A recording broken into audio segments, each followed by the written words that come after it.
சீரியல்களின் full எபிசோடுகளை Sun டிவியில் ஒளிபரப்பான உடனே எக்ஸ்க்ளூசிவாக சன் நெக்ஸ்டில் மட்டும் ஃப்ரீயா பாருங்கள். இந்த வேண்டுதலுக்கு அப்புறமா என்னோட கணவர் நீண்ட ஆயுள் பலத்தோட சந்தோஷமா வாழணும். அம்மா தாயே, நான் உங்ககிட்ட கேக்குறதெல்லாம் இது மட்டும்தான். என் வாழ்நாள்ல நான் சுமங்கலியாவே வாழ்ந்து சுமங்கலியாவே என் வாழ்க்கையை முடிக்கணும். அந்த வரத்தை மட்டும் நீ எனக்கு கொடு.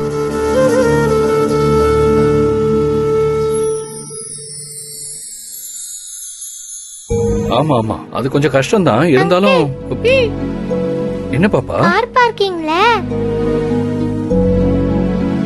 ஒரு அக்கா உங்ககிட்ட கொடுக்க சொன்னாங்க. எனக்கா?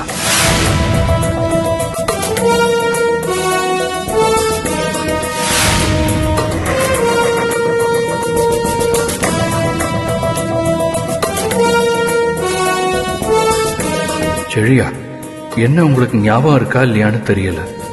ஆனா என் நினப்பு முழுசா நீங்க தான் இருக்கீங்க. உங்களை சந்திக்கிறதுக்காக நான் கோயிலுக்கு வாசல்ல கார் பார்க்கிங்ல காத்துக்கிட்டு இருக்கேன். நீங்க என்ன தேடி வருவீங்கிற நம்பிக்கையில இருக்கேன். நீங்க வரலன்னா நான் உள்ள வருவேன். நான் யாருன்னு உங்களுக்கும் தெரியும், உங்க குடும்பத்துக்கும் தெரியும். உங்க குடும்பத்தில் இருக்கிற யாருக்கும் தெரிய வேண்டாம்னா உடனே நீங்க வெளியே வாங்க.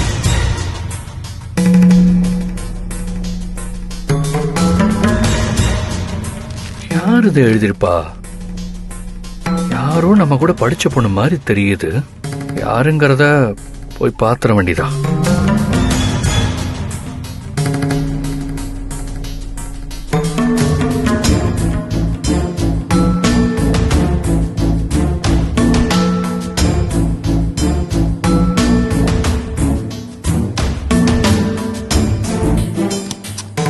வெளில போயிட்டான், வாங்கடா. போலாம். லெட்டர் படிச்சு பார்த்துட்டு செடி எதுக்கு இப்படி டென்ஷனா போறாங்க? ஏதாவது பிரச்சனையா இருக்குமோ?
டேய், நம்ம எழுதினபடி எப்படி அவன் இங்கதான் வருவான். ஆமா.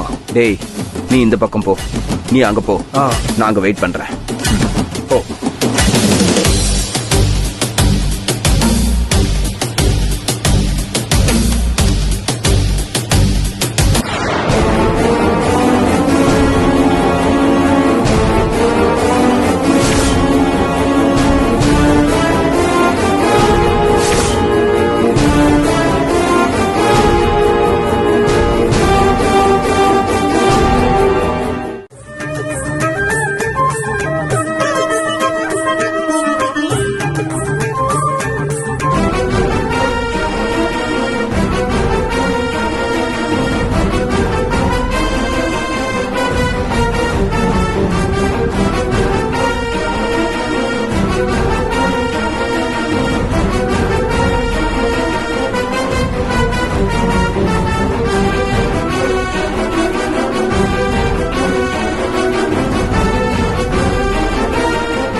இந்த லெட்டர் எழுதின பொண்ணை எங்க காணோம்?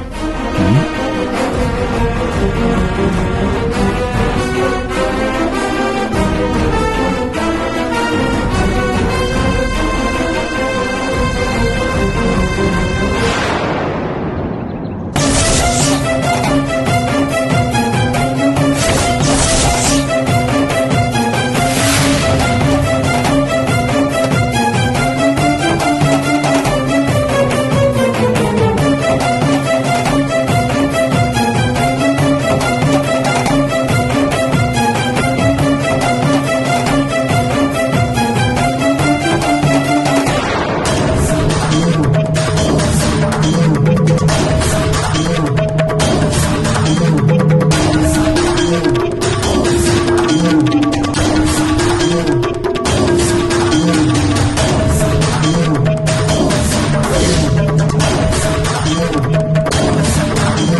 அம்மா தாயே, என் கலைவாணிய மட்டும் என் கூட சேர்த்து வச்சிட்டீன்னா என்னோட சேர்த்து என் கூட இருக்கிற நண்பர்களுக்கும் மொட்டை அடிச்சு கெடா வெட்டி என் வேண்டுதலை நிறைவேற்றி வைக்கிற. நீதாம்மா சேர்த்து வைக்கணும்.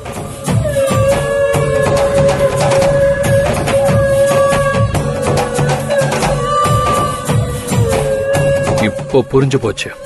யாரோ ஒரு பொண்ணு லெட்டர் கொடுத்ததா நினைச்சதா இங்க வந்தேன். ஆனா இத கொடுத்தது வேற யாரும் இல்ல, இந்த முத்துப்பாண்டி தான். இவன் மறுபடியும் என் வழியில குறுக்க வர ஆரம்பிச்சிட்டான். இனி இவனை நான் சும்மா விட மாட்டேன்.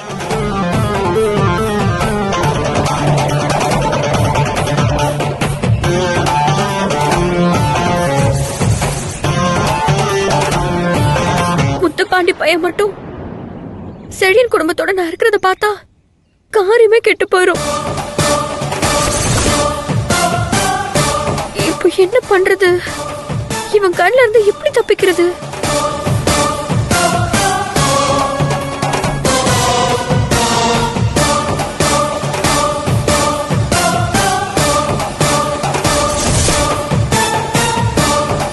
ஐயோ, நம்ம இருக்கிற பக்கமே வரானே.